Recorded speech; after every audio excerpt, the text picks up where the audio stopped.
అందరికీ నమస్కారం. Before you టేక్‌కి స్వాగతం. మీరు నమ్మకమైన ఎప్పటికప్పుడు లేటెస్ట్ టెక్ న్యూస్ మరియు రివ్యూల కోసం చూస్తున్నట్లయితే మీరు కరెక్ట్ ప్లేస్‌లో ఉన్నారు. ఇక ఏమాత్రం ఆలస్యం చేయకుండా వీడియోలోకి వెళ్ళిపోదాం. వాట్సాప్ కొత్తగా మెటా ఏఐతో ఇన్కాగ్నిటో చాట్ ఫీచర్‌ను అధికారికంగా ప్రకటించింది. ఈ ఫీచర్ ద్వారా యూజర్స్ తమ పర్సనల్ లేదా సెన్సిటివ్ ప్రశ్నలను ఏఐకి అడిగినా చాట్స్ పర్మనెంట్‌గా సేవ్ కావు.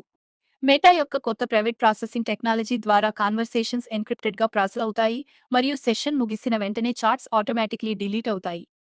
Health, finance, work, personal topics వంటి సెన్సిటివ్ విషయాల కోసం ఇది చాలా ఉపయోగకరంగా ఉంటుంది. ఈ వీడియోలో వాట్సాప్ ఇన్కాగ్నిటో చాట్ ఎలా పనిచేస్తుంది, Meta AI privacy features, rollout details మరియు ఫ్యూచర్ ఏఐ ఫీచర్స్ గురించి పూర్తిగా తెలుసుకోండి. టెక్నాలజీలో వస్తున్న లేటెస్ట్ అప్డేట్స్ ఎప్పటికప్పుడు తెలుసుకోవడానికి దయచేసి బిఫోర్ యూ టేక్ నెట్వర్క్ని లైక్, షేర్ మరియు సబ్స్క్రైబ్ చేసుకోండి. మీరు ఇస్తున్న నిరంతర సపోర్ట్‌కి చాలా థాంక్స్.